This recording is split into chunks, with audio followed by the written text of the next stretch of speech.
네, 안녕하십니까. 윤지 대표입니다. 자, 금일장 스타트하도록 하겠습니다.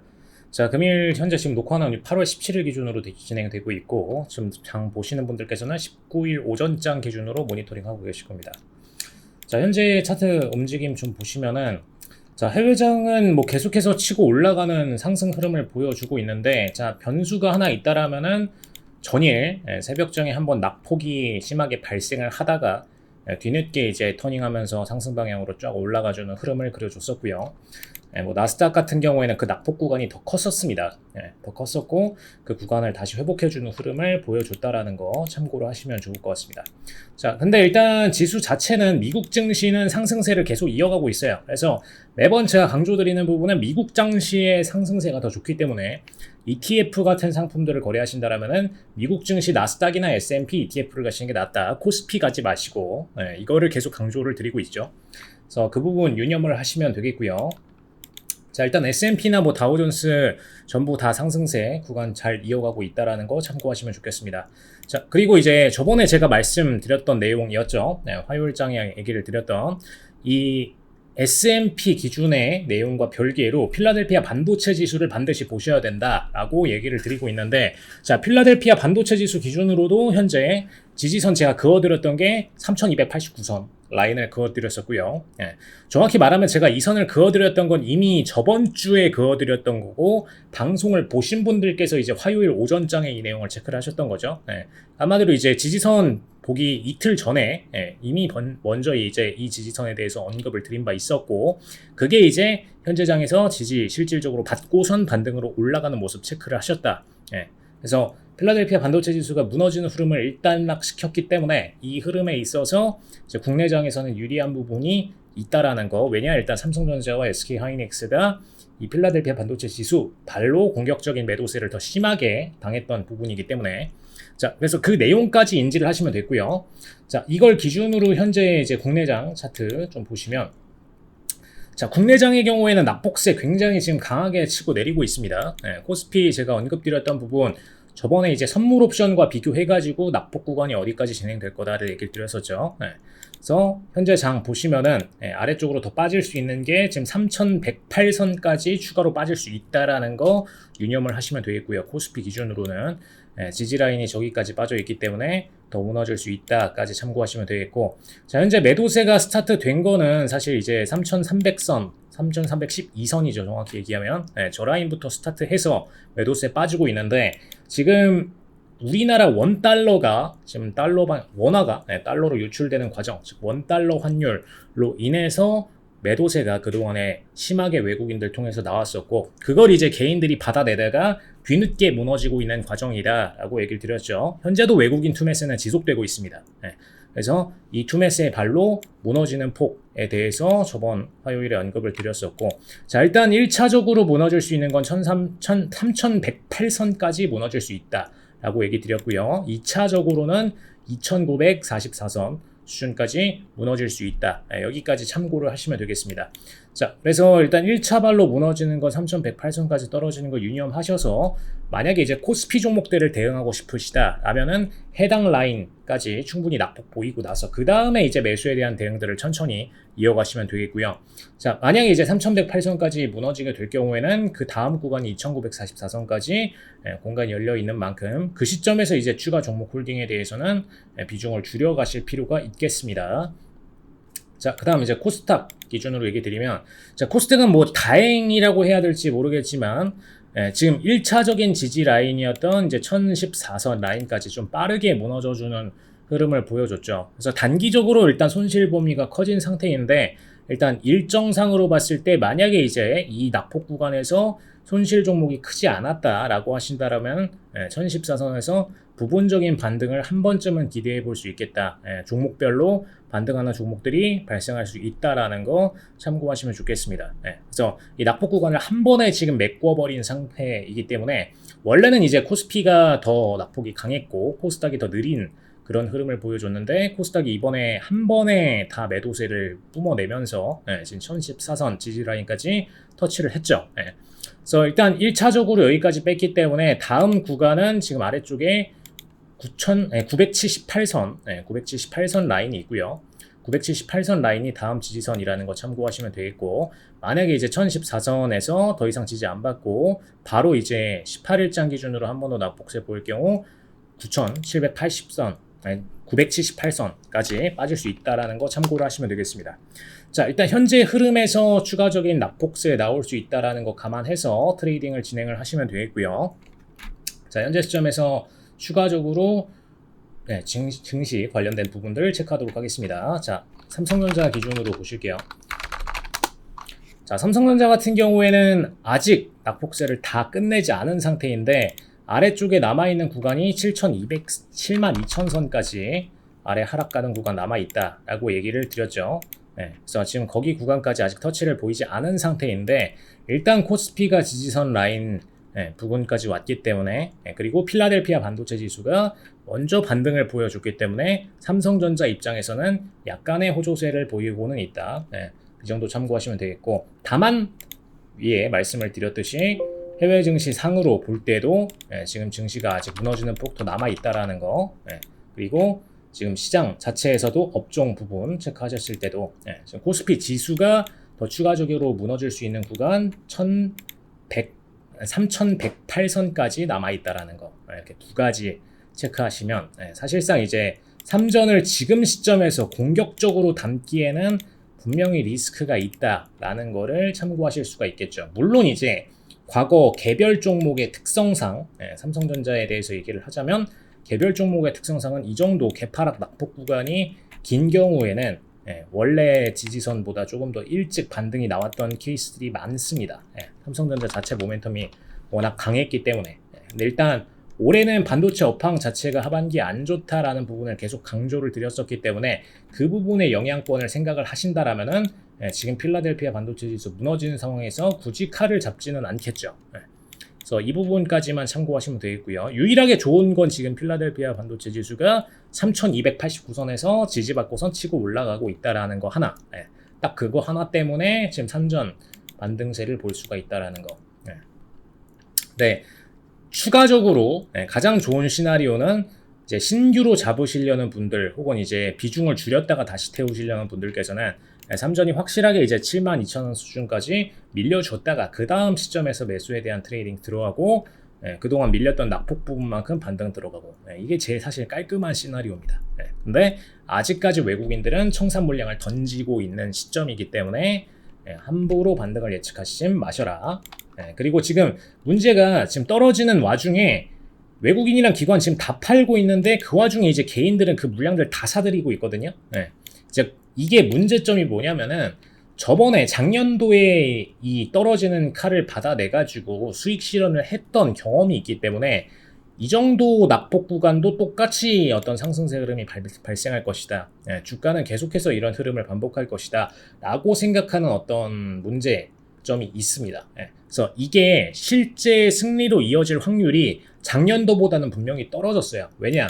그 전에 삼성전자 같은 경우에는 워낙 횡보세를 거의 몇 년 동안 이어가다가 핑퐁 플레이를 몇 년 동안 이어가다가 대규모 낙폭이 발생하고 나서 기존에 있던 워낙 탄탄했던 하방 지지선에서 지지받고 그 다음에 이제 몇 년치의 횡보분을 회복해서 상승세를 보여줬던 부분인데 이제 이게 증시에서도 나타났었고 워낙 이제 이 상승세는 시장 자체 FOMC 미국 측에서도 공격적으로 양적 완화를 진행했기 때문에 그로 인한 상승세가 강했죠. 근데 이제 그걸 그대로 똑같이 이번에 진행될 거다라고 생각하신다라면은 어떻게 보면 이제 작년도 같은 경우에는 삼전이 거의 100% 이상의 상승세를 보였죠. 근데 현재 시점에서 삼성이 72,000원의 매수를 예를 들어 지지를 받았어요.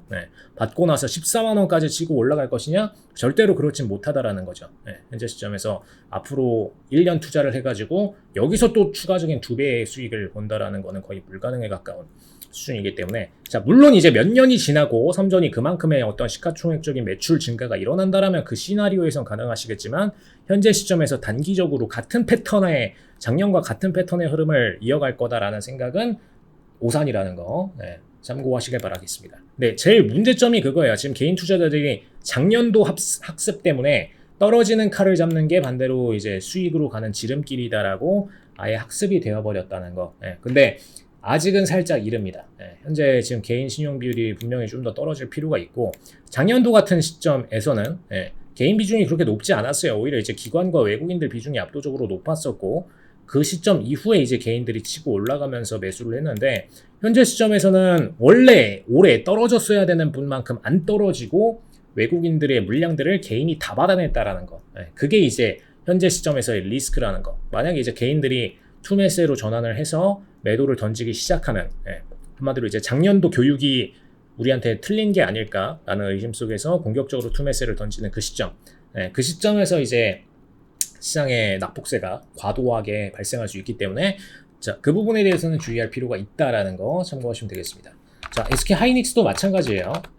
하이닉스 같은 경우에는 제가 이제 저번 주 금요일부터 이제 매수 타점을 드렸었습니다.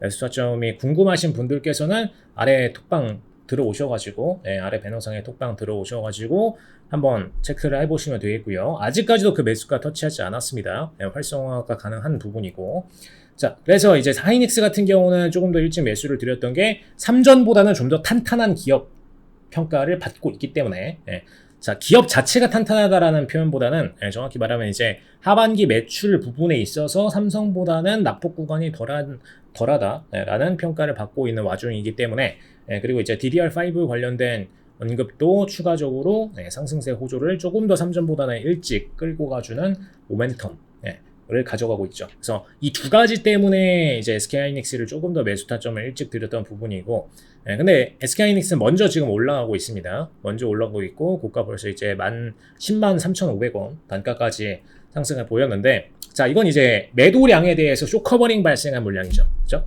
상승세를 본다라기보다는 매도 물량 쏟아지던 부분에 대해서 쇼커버링으로 약반등 구간 들어간 부분으로 생각을 하시면 되겠고, 자, 그래서 이제 그동안에 워낙 매도 물량들이 많이 쏟아지다가 공매도 물량들 처분 들어가면서 쇼커버링을 던지고 있다. 쇼커버링이라는 건 공매도 물량에 대해서 청산 들어가는 포지션. 즉, 매도를 청산할 때는 매수로 청산을 하죠. 그죠?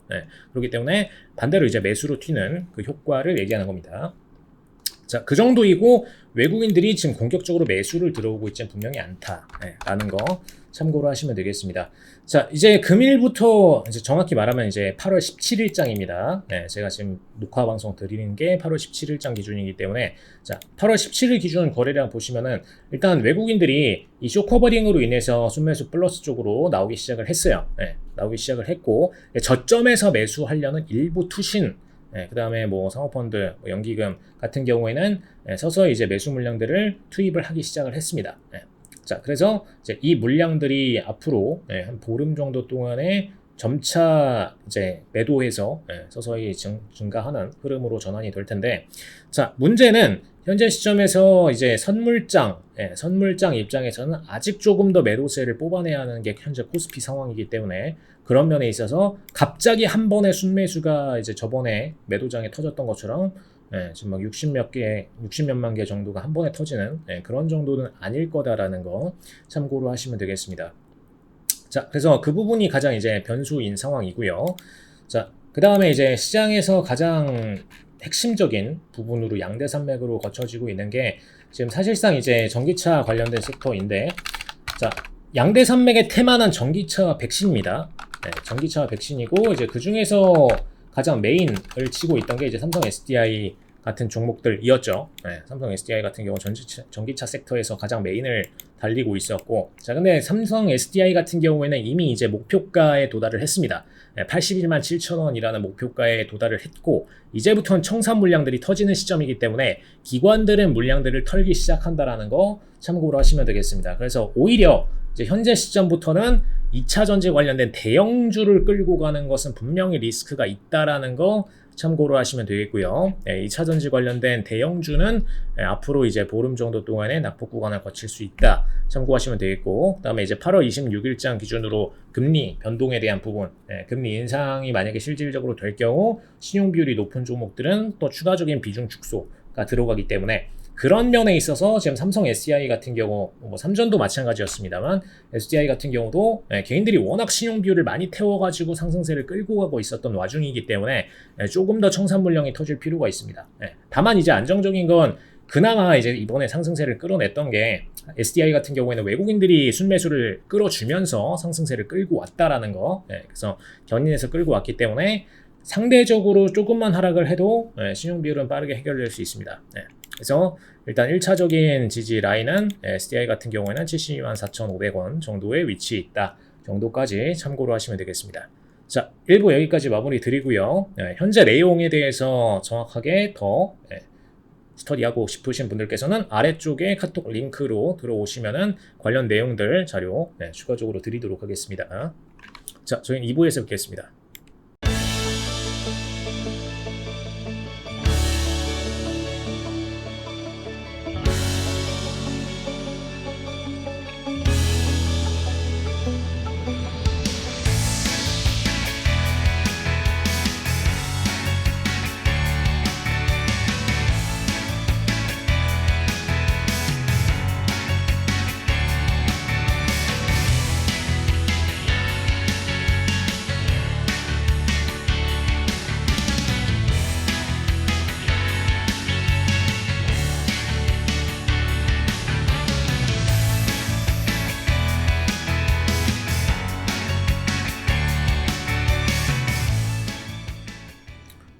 네, 2부 스타트 하도록 하겠습니다. 자, 2부 개별주 관련한 내용 진행하도록 하겠습니다. 자, 일단 오늘장 같은 경우에는 일단 개별주 중에서 카카오뱅크 상장성이 제일 눈에 띄었죠. 지금 신규 상장주들 중에서 가장 강력하게 올라가고 있는 건 결국에는 카카오뱅크이고요. 자, 카카오뱅크가 올라갈 수밖에 없다라는 거는 이미 이제 지난 강의에서도 얘기를 드렸었고, 카카오뱅크 리뷰를 들을 때도 얘기를 드렸었습니다. 자, 제일 중요한 부분, 시가총액을 1조 이상 넘겨주는 기업 중에서 특히 이제 대기업 계열일 경우에는 외국인들 기관들이 공격적으로 매수 플레이를 던지는 경우가 많다라는 부분 얘기를 드렸었고요. 자, 이것 때문에 이제 개인들 보유 물량이 오히려 이제 감소세로 들어가고 지금 현재 외국인들이랑 기관들이 더 공격적으로 매수 던지고 있다라는 거 참고하시면 되겠습니다. 첫날에 상장할 때부터 이 부분을 얘기를 드렸었죠. 첫날 상장 보일 때 일단 외국인들 기관들이 매수 들어가고 있었고, 일단 원래는 공모주들 같은 경우에는 시가총액 얼마 안 되는 종목들은 바로 매도 물량들을 던져버리거든요. 근데 그러지 않고 오히려 이제 물량들을 끌고 갔다라는 거, 그런 면에서 분명히 차이점이 있다 얘기를 드렸었고요. 자, 그 다음에 이제 공격적으로 첫날 매수세 보여주고 나서 그 다음에 바로 이제 다음 날에 일부 수익 실현을 했는데, 자, 수익 실현 물량이 굉장히 적었습니다. 자, 물론 이제 이 기관들은 단기적으로 본인들은 차익 실현하고 다음 공모주 돌리려는 기관들 비중이 많죠. 근데 그런 것과는 별개로 기본적으로 이제 장기 투자를 해도 되는 종목이었기 때문에 더군다나 은행업 중에서 현재 지금 성장세를 타고 있다라는 기업이 거의 없어요. 은행업 대부분은 다 침체기 외지는 사양산업 수준으로 평가를 받고 있는 게 일반적이고 그냥 가지고 있는 자본금을 계속해서 돌려서 그냥 본인들이 현상 유지만 하는 게 대다수였는데 그게 이제 거의 지난 20년 동안 이어져 왔었죠. 이어져 왔었고 뭐 은행 간의 인수합병 정도가 그나마 이제 가장 큰 어떤 지각 변동이었습니다. 근데 카카오뱅크가 들어오고 나서 본격적으로 이제 본인들의 지분을 확장해 나가면서 이 현재 시장에서의 본인들의 입지 조건을 가장 공격적으로 성장시키고 있죠. 그리고 현재 시점에서 분명히 카카오뱅크를 이용하시는 분들 자체의 숫자가 압도적으로 늘어나고 있어요. 특히 이제 개인 간의 모임 형태로 자금을 어떤 트레이딩하는 그런 부분들도 상당히 많이 발생을 하고 있고, 자, 현재 아직 어떤 모바일에 익숙하지 않은 세대들 50대 이상의 그 세대들만 기존에 이용하던 뱅킹 서비스 은행들을 그대로 쓰고 있는 상태이고, 대부분의 이제 40대 이하의 세대들은 적어도 이제 뭐 우리은행이나 뭐 다른 은행들을 갖고 있다고 하더라도 카카오뱅크를 추가적으로 가지고 있는 계좌를 추가적으로 가지고 있는 그런 상태이기 때문에, 자, 이 상품들에 대해서 언제 이 비중들을 끌고 오게 될지는 시간 문제입니다. 시간 문제이기 때문에 카카오뱅크는 그만큼의 어떤 성장성을 기반으로 상승세를 보여주고 있다라고 생각을 하시면 되겠고요.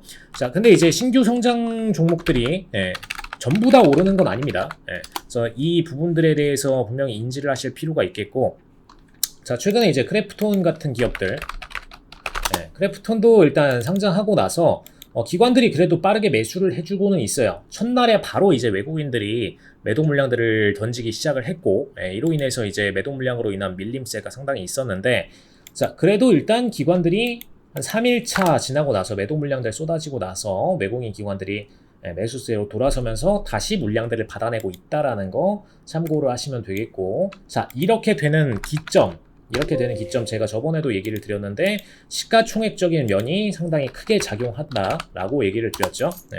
시가총액적으로 일단 1조 밸류를 넘어서는 기업들 같은 경우에는 기본적인 순매수 물량들을 던지게 된다라는 거. 그래서 그런 부분에 있어서 어떤 기본적인 크래프톤 자체의 매수세가 이어질 수밖에 없었다, 이렇게 보시면 될 것 같고요. 크래프톤 같은 경우에는 처음 상장 시점에서 이제 뭐 30조 단위의 밸류를 평가받았었고, 현재 시점에서는 이제 20조 밸류 정도 이상은 평가받고 있기 때문에 그런 면에 있어서 계속해서 순매수세가 유입될 수 있다라는 거 참고로 하시면 되겠습니다. 다만 이제 아까 말씀드린 카카오뱅크랑 비교를 했을 때 개인들이 투매 물량 던지기 더 좋은 종목은 크래프톤이에요.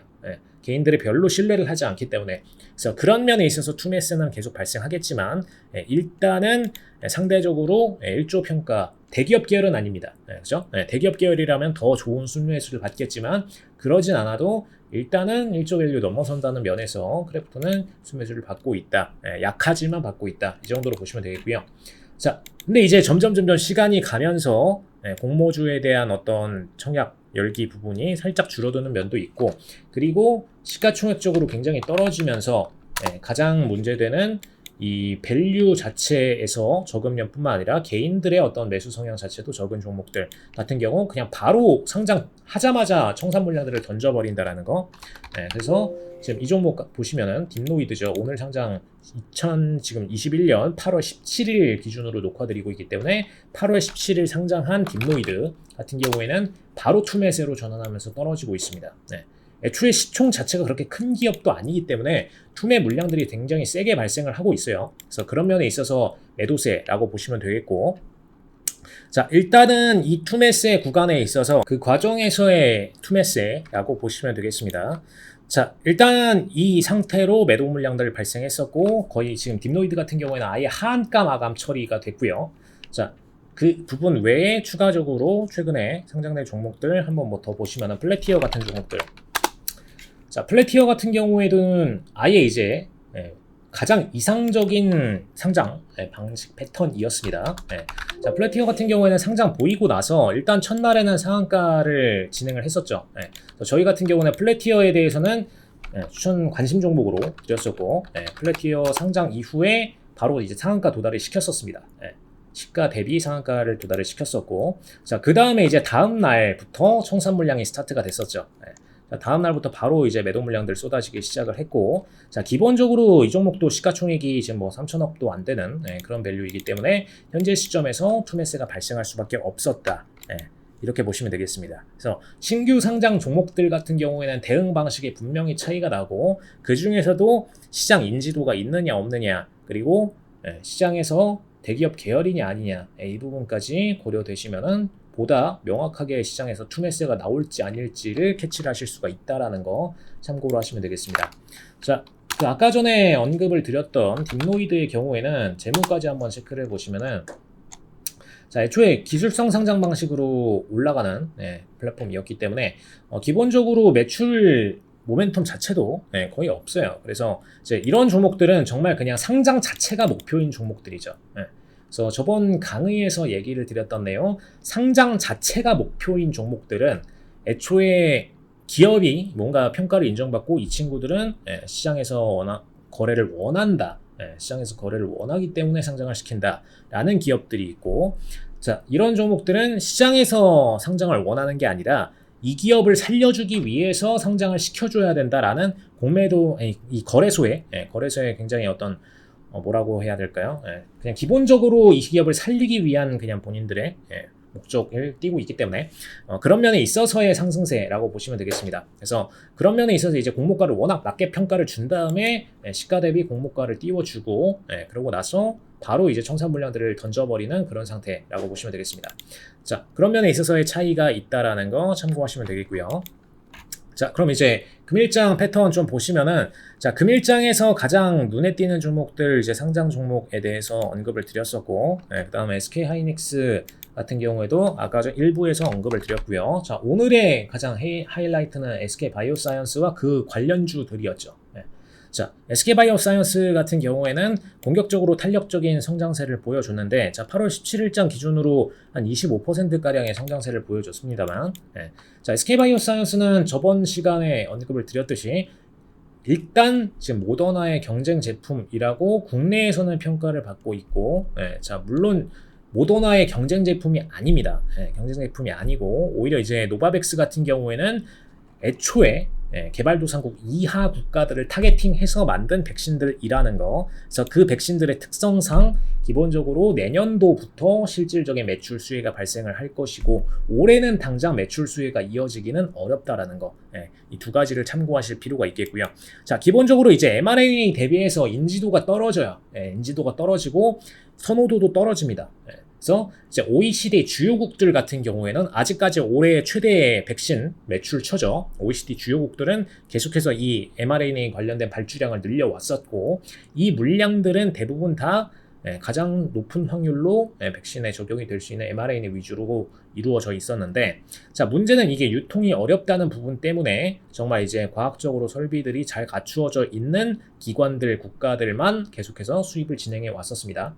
그리고 이제 개발도상국 이하 국가들은 내년도부터 SK바이오사이언스의 백신을 수입하게 될 가능성이 굉장히 높다라는 거 참고로 하시면 좋겠고요. 상온에서 유통되느냐, 상온 이하의 영하 뭐 70도 수준의 그런 초저온 상태에서 유통이 되느냐, 이 두 가지의 차이점이 있다라고 얘기 드렸죠. 그래서 그 가장 핵심적인 차이점 때문에 올해의 매출 주요 기업과 내년도 매출 주요 기업이 차이가 난다는 거. 그래서 이제 반대로 역으로 생각을 해보시자면, 해외장 기준으로 이제 모더나나 화이자에 대해서 주식 투자를 하고 계신 분들 같은 경우에는 반대로 이제 올해 중으로 청산을 던지시는 게 맞다라고 얘기를 드립니다.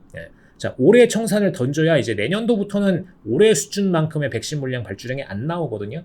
안 나오고 내년도부터는 오히려 이제 이런 노바백스 관련된 계열 백신들에 의해서 매출 규모가 줄어듭니다. 줄어들고 대신에 차이점이 있다라면은 계속된 백신 업데이트, 업데이트로 이제 다음번 부스터샷을 계속해서 투여하는 그 방식의 패턴으로 본인들의 매출을 유지를 하게 될 텐데, 자, 이 매출 유지 규모가 적어도 이제 올해 발생하는 총 백신 발주량 대비 50% 이하예요.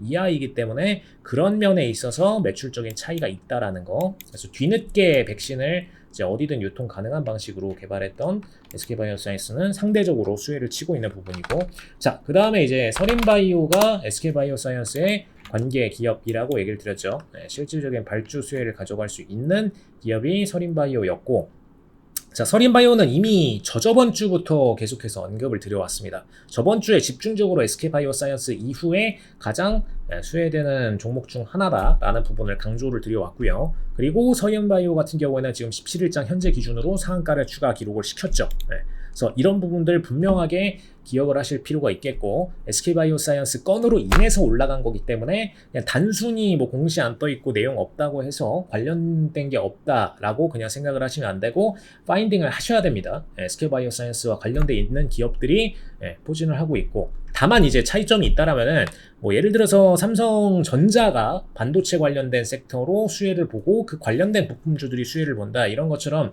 관계사들이 엄청 많진 않아요. SK바이오사이언스 같은 경우에는 하위로 OEM이나 발주를 줄 수 있는 그런 아래 하위 기업 계열사들이 그렇게 많지는 않습니다. 근데 다만 서린바이오나 뭐 캐몬, 캐몬 같은 경우에도 뭐 추가적인 수혜를 볼 수 있다라는 거, 이 정도만 참고를 하시면 되겠고, 기본적으로 이제 서린바이오 같은 경우 거의 이제 올해 초부터 추천주로 많이 들여왔었어요. 서린바이오는 거의 3월 이전부터 추천주로 들여왔었고, 그래서 그런 부분들을 뒤늦게 반영하면서 연쇄적인 슈팅들을 주고 있는데, 일단 백신 매출적인 부분이 가장 큰 비중을 차지할 수밖에 없고, 그 다음에 이제 슈팅을 주는 과정 속에서 뒤늦게 이제 기관들이 순매수 흐름으로 전환해서 매수를 넣고 있는데, 이렇게 뒤늦게 수급 보여주면서 슈팅을 쏘고 있는 만큼 아직까지도 추가적으로 갈 여력은 존재는 한다, 참고하시면 되겠습니다. 다만 이제 현재 방송을 보시는 19일장 기준으로는 바로 만약에 추가적인 상승 구조를 통해서 수요일장에 반등을 보였었다면은 목요일장에는 오히려 밀리는 흐름이 될 수 있다라는 것까지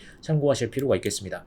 애초에 이제 서린바이오 같은 경우에는 슈팅을 2회 이상 바로 이제 상승세를 주지는 않는 종목이거든요. 차라리 2회를 주게 될 경우에는 그 다음에 한번 제대로 물량들 청산 던지고 나서 다시 순매수로 전환해서 매수를 쏘는 그런 흐름의 패턴으로 거래가 되기 때문에 이건 이제 외국인과 기관들이 만드는 거래 트레이딩 흐름입니다. 그래서 외국인과 기관들이 설인바이오를 거래하는 주요 트레이더들 같은 경우에는 해당 패턴으로 거래를 하고 있다. 그리고 한 가지 장점이 있다면은 지금 현재 시점에서 아예 추세가 뭐 막바지의 추세 수준으로 완전히 감소를 하고 있지는 않아요. 그래서 한 번 정도는 밀린 후에 재반등 정도의 흐름은 한 번은 더 줄 수 있다. 이 정도까지 참고하실 필요가 있겠고, 만약 이제 안정적으로 설인바이오에 대해서 한 번 정도의 더 플레이를 보고 싶다 하시는 분들은 24,200원 정도까지 만약에 빠질 경우 한 번 정도는 더 대응을 해볼 수가 있겠다. 이 정도 참고로 드리도록 하겠습니다. 그래서 이 차이가 있다라는 거, 기본적으로 SK바이오사이언스 기업들은 상당히 상승세를 이미 다 보여준 상태이고, 뒤늦게 좀 빠지고 나서 재대응을 할 필요가 있다. 왜냐? 매출적인 수혜는 가져갈 수가 있기 때문에. 자, 그 다음 이제 추가적으로 캐몬 보실 필요가 있는데, 자, 캐몬 같은 경우에는 제대로 아직 슈팅을 쏘진 않았죠. 근데 캐몬의 경우에는 기본적으로 SK바이오사이언스 관련 이제 노바백스 승인 진행할 때 같이 함께 참여를 했던 기업인데 직접적 매출 수위는 아니에요. 근데 기본적으로 SK바이오사이언스와 승인 관련, 임상 승인 관련해서 본인들이 협업을 했던 만큼 그런 부분에 있어서 수혜를 추후 가져갈 수 있는 기대감 정도는 있다. 그래서 어떤 수급이 공격적으로 막 들어오고 있진 않은데 그래도 순매수의 흐름은 아직까지는 유지가 되고 있다. 이 정도로 보시면 될 것 같습니다. 현재까지 아직 거래량들 빠지지는 않았고 좀 이번 주 중으로 탄력을 받아서 상승을 해준다면은 슈팅을 줄 것이고, 만약에 근데 이번 주가 넘어가게 될 경우 그럼 이제 SK바이오사이언스 관련된 어떤 이슈가 사실상 희석되어 가기 때문에 그때부터는 집중적으로 매수를 하시기는 좀 어렵다. 딱 이 정도로 정리 드리도록 하겠습니다.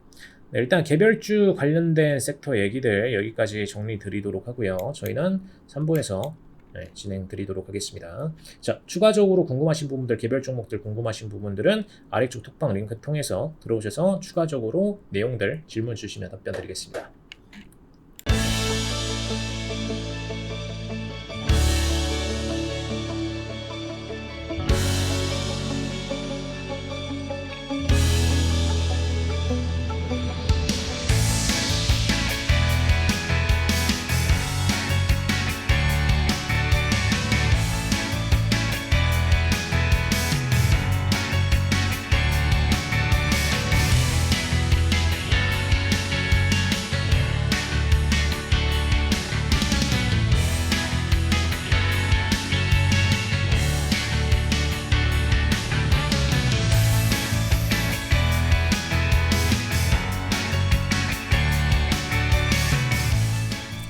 자, 3부 진행하도록 하겠습니다.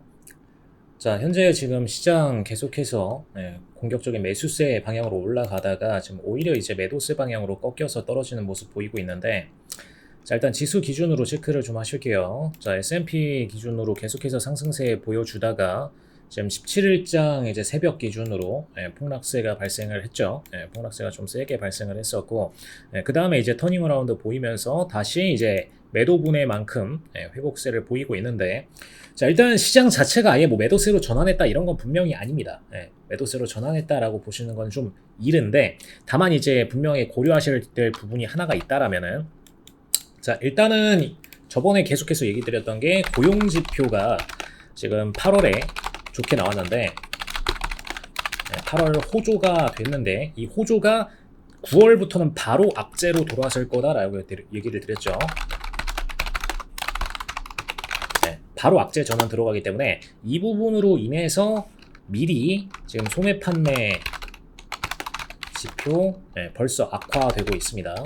한마디로 이제 소비자들이 벌써 이제 채용 현황에서 위기를 느끼고 있고, 이게 소매로도 드러나고 있고, 그리고 기존 이제 시장에서도 절대로 이제 시장이 호조세로 가고 있던 부분은 아니었는데, 고용지표 8월 지표 딱 하나 좋았던 거 하나만으로 굉장히 지수가 너무 공격적인 상승세를 보여줬었다는 거죠. 근데 이게 분명히 잘못된 것이고요. 지금 소매 판매는 오히려 지표 악화 쪽으로 가고 있고, 그리고 고용 지표도 8월엔 호조로 나왔으나 바로 이제 9월부터 악재 전환이 가능하다라는 거. 이렇게 될 수밖에 없는 배경은 기본적으로 지금 7월 급증한 델타 변이 확진자 때문이라고 얘기를 드렸습니다. 8월 지표까지는 이제 7월에 이 델타 변이 확진자를 확실하게 다 끝까지 체크하기 전에 그때 발생했던 고용 현황을 발표한 것이고요. 그죠? 그래서 이 8월 지표였던 이 7월의 현황은 델타 변이 계속 올라가는 모습을 보면서 이거 괜찮을까 하면서 일단 기존 채용 일정은 전부 다 진행했던 딱 그 상태였기 때문에 그래서 이제 8월 지표까지는 좋게 나왔으나 당장 이제 9월부터는 당장 이제 8월 시점에서 7월 달의 지표를 봤을 때 절대로 현재 시점에서 채용량을 늘려서는 안 되는, 오히려 지금 기존 고용자들도 제거를 해야 되는 그런 시점이기 때문에 고용지표 바로 악화될 수밖에 없고 소매 판매도 벌써 이미 악화되고 있다. 이렇게 보시면 될 것 같습니다. 자, 일단 현재 시점에서 그게 가장 문제인 상태이고요. 자, 그리고 이제 9월에 FOMC가 있죠. 9월 FOMC 시점에서 이제 사실상 테이퍼링에 대한 시행, 한마디로 이제 양적 완화에 대한 회수 조치에 대한 시행이 본격적으로 들어갈 것으로 보고 있는데, 자, 이 시점에서 가장 변동되는 것은 이제 증시와 골드의 하락이죠. 만약에 시행이 된다라면 시행을 안 할 가능성도 있습니다. 왜냐하면 델타 변이 확장으로 인해서 현재 시점에서 지금 양적 완화 회수를 하는 게 옳지 않다. 회수는 이르다. 라고 판단할 수 있어요. 근데 만약에 이제 9월 달에 테이퍼링을 바로 시행을 하게 되면 증시와 골드의 하락을 만들어낼 것이다. 까지 체크를 하시면 되겠고, 이제 그 전조로 기존에 이제 고용지표 호조가 나왔던 것에 대해서만 조정이 일부 소폭 나왔다. 딱 이 정도로만 체크를 하시면 되겠습니다. 그래서 아직까지는 이제 지수가 상승세를 타주는 것이 정상이고, 이 테이퍼링 관련된 이슈가 본격적으로 발표돼서 증시와 골드의 하락이 나오는 시점, 이게 이제 증시 지금까지 1년 넘는 장기 상승장의 조정 스타트라고 보시면 될 것 같습니다. 자, 일단 그렇고요. 지금 S&P와 그리고 나스닥이 조금 더 추세가 다르게 움직이고 있는데, 자, 나스닥 같은 경우에는 지금 상승세 보이다가 거의 이제 횡보세로 넘어갔거든요. 횡보세로 넘어갔고, 이 정도 차트까지 발생했다라면은 벌써 이제 3차 다이버전스까지 나온 상태입니다. 자, 다이버전스 내용이 이해 안 가시는 분들께서는 아래 내용으로, 아래 톡방으로 이 관련 내용들 질문 주시면 추가적으로 상세히 답변 드릴 수 있도록 하고요. 자, 일단 추세가 분명하게 약화되고 있고 이제 아예 매도세로 전환이 되는 그 초입 구간이다. 다이버전스의 핵심 신호다 라고 얘기를 드리고, 자, 무너진다라면 나스닥이 좀 더 빠르게 무너질 수 있습니다. S&P보다는. 그리고 현재 시점에서 반대로 상승 구간으로 올라가는 것도 분명히 쉽지가 않은 게 나스닥의 추세이고요. 자, 그래서 1차적으로 조정 가는 구간은 14,804선 수준까지 1차적인 조정이 가능하다라는 거 참고하시면 되겠고, 자, 2차적으로는 이제 14,467 정도 선이 있는데, 자, 여기는 지금 당장 오지는 않을 걸로 보고 있고요. S&P가 무너져 줄 경우, 한마디로 이제 증시가 전체적으로 같이 무너져 줄 경우에 그때 기준으로 매도세가 쏟아질 수 있다. 이렇게 체크하시면 될 것 같습니다. 자, 그래서 현재 시점에서는 증시에 대해서는 저렇게 보시면 되겠고, 자, 5일 지표 체크하도록 하겠습니다. 자, 최근 5일 같은 경우에는 지금 매도세 구간을 아직 탈피하지 못하고 있어요. 그렇죠? 매도세를 탈피하지 못하고 있는데, 자, 분명하게 보이는 부분이 하나가 있다라면, 자, 기존 매도세 추세가 그냥 유지되고 있습니다. 현재 유지되고 있고, 이때 한번 잠깐 올라갔다가 다시 반락으로 꺾여서 내려왔는데, 지금 델타 변이건이 본격화되면서 사실상 이제 수요 감소가 확실시 됐죠. 그래서 그로 인해서 급반락으로 전환이 되고 있다라고 보시면 될 것 같고요. 자, 기존에 이제 제가 제시를 드렸던 선이 65선에서의 지지 여부가 가능하다라고 얘기 드렸고, 그게 실질적으로 나왔던 게 8월 9일장에 65선에서의 지지가 발생했습니다. 그죠? 근데 아직까지도 지금 하락 추세를 꺾지 못하고 떨어지고 있기 때문에 현재 시점에서는 더 추가적인 반락까지도 고려를 하실 필요가 있고요. 그리고 지금 시점 아직 델타 변이 계속해서 증가세 보이고 있고, 현재 시점에서 뭐 공급량에 대해서 또 보자면은 최근에 이제 아프간 관련된 이슈가 가장 핵심이죠. 지금 아프간 건 이후로 가장 집중되는 게 이제 탈레반이 실질적으로 오일의 공급 차질을 만들어낼 것인가. 이게 가장 핵심적인 이슈라고 보시면 되겠습니다. 탈레반이 이제 뭐 과격파 이거 뭐 다 알겠는데 생각보다 근데 이제 과거 정권에서 실권을 했던 즉 이제 미국으로 인해서 정권에서 실권을 했던 부분이 있었기 때문에 자 본인들이 이제 그때의 실책을 가지고 이번 집권 시점에서는 조금 더 평화적으로 접근을 해서 우리가 정말 정부처럼 움직여보자. 정부처럼 움직여보자라는 생각을 가지고 접근하고 있기 때문에 자, 그 부분이 정말 제대로 탄탄하게 이루어진다라면은 탈레반이 정말 제대로 된 정권 수립이 가능한 거고요. 근데 만약에 여기서 또 본인들의 기존 성향, 뭐 탈레반의 기존 성향이 뭐 아시다시피 뭐 테러적인 그런 성향들, 그게 또다시 드러나게 되고 이게 국민들에게 반발의 여론을 만들어낸다. 그리고 이걸로 인해서 또 주변국에까지도 피해를 입힌다. 그러면 이제 오일 입장에서는 공급적인 차질을 추가로 빚어낼 수가 있는 겁니다. 다만 현재 지금 바이든 정부의 입장도 마찬가지고요. 이번에 바이든 정부에서 철수를 결정하고 뭐 추가적으로 이제 사실 작년부터 시행이 됐어요. 트럼프 정부부터 철수에 대한 결정을 진행을 했었습니다. 이 철수에 대한 고민이 진행이 됐었고 이 철수 이유는 뭐 당연히 아시겠지만 1,000조 가까이 사용을 해왔었기 때문에 지난 20년 동안 1,000조 가까이 사용을 해왔었고 사실 이게 직접적 비용이고 간접적 비용까지 고려를 하자라면은 거의 뭐 경단위 수준에 가까운 금액적인 예측이 들어가고 있기 때문에 자 우리가 미국 입장에서는 당장 본인들 국가가 아닌 아프간권에 이렇게 많은 자금을 쓸 이유가 있는 것인가? 분명히 아니라고 보는 거죠. 그래서 현재 시점에서 탈레반이 집권을 했더라도 그걸 몰아내려고 다시 또 전쟁을 하고 이런 과정은 없을 것이다 라고 보시면 되겠습니다. 그래서 그냥 철수 조치 들어가고 추가적인 전쟁은 진행 안 한다 이렇게 보시면 되겠고요. 만약에 이제 근데 다만 변수가 있다면 탈레반이 과도하게 이제 미국이 실질적인 오일 컴퍼니 진출 국가까지 영향을 미칠 경우 혹은 이제 만약에 이스라엘을 공격한다거나 이러면 얘기가 달라집니다. 이스라엘 같은 경우에는 그냥 뭐 미국의 뭐 아시다시피 가장 큰 우호국 중 하나이기 때문에 그래서 이스라엘을 건드릴 경우에는 당연히 공격을 당할 수 있는 것이고 전쟁이 발생할 수 있는 것이고 뭐 추가적으로 무기에 대한 수요, 뭐 오일에 대한 수요 전부 다 증가를 할 수 있겠죠. 그렇죠? 그래서 전쟁 이슈가 실제로 발발하는 경우에는 이 경우에는 이제 오일 공급 차질 그리고 수요 증가 발생하는 것이고 그 다음에 지금 무기 컴퍼니들 공급 증가 매출 증가죠 발생하기 때문에 이 두 가지 건으로 인해서 S&P 입장에서는 상승이다 그리고 오일도 상승이다 이렇게 보시면 될 것 같습니다. 그래서 워낙 이제 금융권이나 방산 업체들 그다음에 오일 컴퍼니들이 전쟁을 좋아하는 이유가 여기에 있어요. 그렇죠? 뭐 미국에서 당장 전쟁이 일어나서 미국 컴퍼니 기업들이 막 무너지는 그런 상황이 아니라면은 웬만하면은 다 이제 오일이나 S&P 뭐 무기 관련된 방산 업체들 전부 다 이제 주가에 있어서는 호조세 영향을 끼치기 때문에 그런 면에 있어서 플러스 요인이다라고 보시면 될 것 같고요.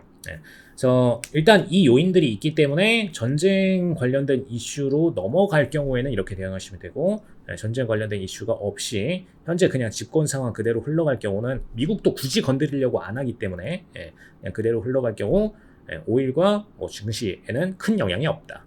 이렇게 보시면 될 것 같습니다. 그래서 현재 시점에서 오일의 가장 큰 방향성에 대해서 언급을 드렸고 만약 그렇게 되지 않는다면은 지금 현재 이제 65선에서 저점 돌파에 대한 노력을 진행을 할 거고요. 왜냐? 코로나 시점에서 분명히 수요가 감소하고 공급이 증가하는 시점이기 때문에 그래서 저가 돌파를 시도를 할 거고 그 다음 지지선은 61.04까지 위치해 있고요. 만약에 이제 뭐 전쟁 관련된 이슈가 또 일어난다면은 이번에 만들었던 65단가에서 저점 만들고선 다시 이제 신고가를 향한 상승이 진행이 될 것이다. 이렇게 보시면 될 것 같습니다. 근데 분명히 지금 미국 오일 컴퍼니들은 유가가 상승해 줄 수 있다라면은 뭐 전쟁이고 뭐고 감수하겠다라고 생각을 할 거예요. 왜냐? 본인들이 지금 망하게 생긴 첫 번째 주자이기 때문에 오일 기업들 입장에서는 기사회생을 하려면은 그 정도의 공격적인 뭔가 트렌드를 만들어내 주어야 회생이 가능합니다. 그래서 그런 면은 분명한 사실이고 뭐 무기 기업들 입장에서도 돈도 된다는데 반대할 것도 없고 그래서 가장 큰 이슈라는 거 참고로 하시면 좋을 것 같고요. 자, 그 다음에 골드 입장에서 보시면은 자 골드는 지금 최근에 트렌드가 상승 트렌드로 가고 있죠. 저번에도 제가 언급을 드렸던 부분이 골드는 이번에 매도세 나왔던 부분을 회복할 수밖에 없는 종목이다 라고 얘기를 드렸죠. 고용지표로 인해서 떨어졌던 부분 전부 회복 들어갈 것이고, 그리고 이제 금요일날 지표 발표 당일 시점 이전 수치까지 회복을 보일 것이다 라고 화요일 방송에서 언급을 드렸습니다. 그리고 실질적으로 그렇게 상승 추세로 올라가고 있어요. 그리고 그 수치가 1804선 수준까지 상승을 보일 수 있다라는 점까지 분명히 강조를 드렸고, 자, 지금 현재 이제 17일장 기준으로 지금 1800선 인근까지 직전까지 상승세 보였고, 현재 18일장 기준으로도 계속해서 올라가고 있는데, 지금 방송 보시는 19일 오전장 기준으로는 한 번 더 한 차례 상승을 보일 수 있기 때문에 수치상으로 이제 1800선대를 넘는 수준까지도 가능하다라고 보시면 되겠습니다. 그래서 일단 추세상에서 제일 중요한 부분은 이 시황이 가짜 시황으로 일시적인 반락을 일으켰던 것인지, 아니면 정말로 진짜로 이제 증시 혹은 이제 글로벌 경제가 안정화를 거치는 단계에 이르렀기 때문에 하락한 것인지, 이 두 가지에 대해서 명확하게 인지를 하실 필요가 있겠고, 이번 건만큼은 델타 변이가 증가하는 와중이었기 때문에 감소하는, 골드가 가격이 감소하는 것은 분명 잘못된 것이다. 시장 위험도가 전혀 사라지지 않았다 라고 얘기를 드린 거죠. 그래서 그에 대한 회복세가 공격적으로 발생했고 상승세가 나왔다, 이렇게 보시면 되겠습니다. 그래서 일단은 1차적으로는 1804선까지의 회복이 첫 번째고요. 1804선 회복하고 나서는 추가적인 추세를 유지할 경우에는 한 번 더 1817선까지 상승을 보여줄 수 있으나, 현재 시점에서 이제 추가적인 아프간 관련된 이슈가 바로 발생하지 않은 이상 1804선까지 한번 슈팅 쏘고 나서 이제 청산을 한번 진행을 하겠죠. 청산을, 목표가 청산들을 매수한 친구들이 진행을 하시게 될 거고, 그 시점에서 약한 반락 한번 보시게 될 겁니다. 자, 그렇게 보시면 되겠고, 자, 유로 체크하시면은, 자, 유로의 경우에는 최근에 그냥 계속해서 매도 추세 타고 있어요. 계속해서 매도 추세 타고 있고, 반대로 말하면 달러 인덱스는 공격적인 매수 추세를 타고 있다, 이렇게 보시면 되겠죠. 그래서 이 매도 구간에서 1차적으로 하락할 수 있는 구간, 저번에 짚어드렸던 게 16315까지 반락 가능하다 라고 얘기 드렸고요. 315까지 가능하시고, 자, 이 구간까지는 하락 가능하고, 반대로 이제 달러 인덱스는 그 구간만큼 추가적인 성장세를 보여줄 수 있다, 이렇게 보시면 될 것 같습니다. 자, 기본적으로 유로 같은 경우에는 장기 원래는 매도예요. 장기 원래는 매도가 맞는 종목이고, 달러 인덱스가 이번 코로나 건 때문에 정책을 계속해서 양적 완화로 바꾸면서 유로가 당했죠.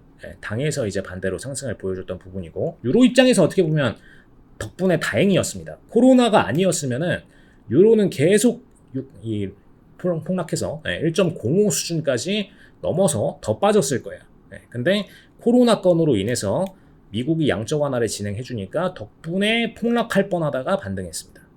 그래서 이제 생존한 것이고, 이제는 다시 추가적으로 반락 구간에 위치해 있다. 더군다나 양적 완화 축소를 공격적으로 진행할 경우에는 그 시점에서 더 탄력적인 매도세가 발생하게 될 것이다.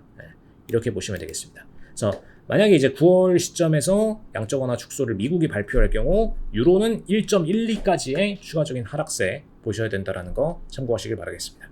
자, 여기까지 마무리 짓도록 하고요. 저희는 좀 톡방에서 관련된 내용들 추가적으로 설명드리도록 할 테니 아래쪽 톡방으로 접속하시면 되겠습니다. 네, 지금까지 윤진 대표였습니다.